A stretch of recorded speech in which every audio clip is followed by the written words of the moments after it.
some people who work for the Spanish Department of Education.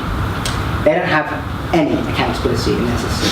They have no exams, they have no Ofsted, they have no tests of any kind, and their system is a total mess.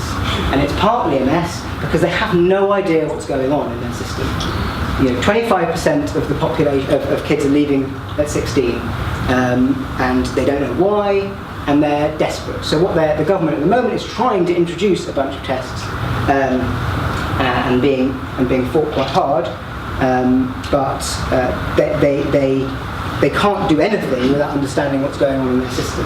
So that really was a sort of hit home to me how valuable it is to have information about the system.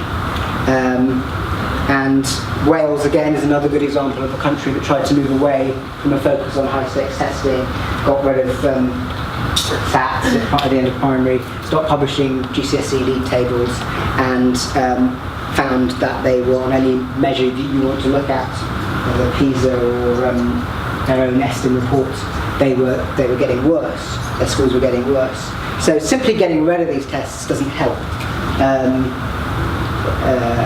But nevertheless, they do cause some serious negative effects. I find it quite helpful to think about in these terms. These categories are from a book called Measuring Up by a guy called Dan Corrett, which is, I think, the best book ever written on assessment.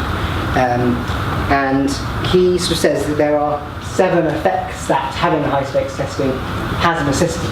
And the first 3 are positive effects. They're things that you want to have. They get everyone doing more of what you want, essentially. The last one is just outright cheating, which I don't think happens that often, but certainly does happen sometimes. And there's obviously an incredibly negative effect. The 3 sort of in the middle are the ones that cause me headaches, because they're the ones which cause the distortion in the system.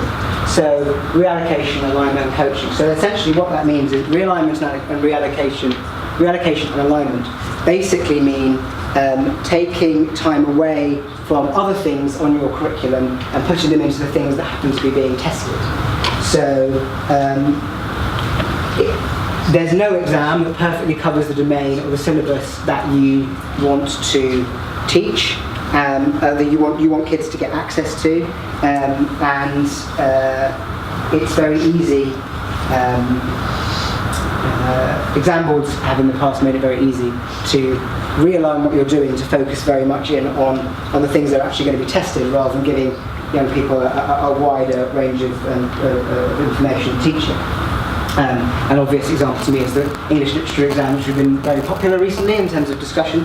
The fact that some of the exam boards tell you which act of the Shakespeare play the questions are going to be on means you're going to teach that act of the play, and you'd be mad not to, but it means you're not teaching the whole play, is the obvious example. And obviously, if you look at primary and the way SATs have had the effect the SATs have had in the system, they've very much narrowed focus into English and maths in year 6.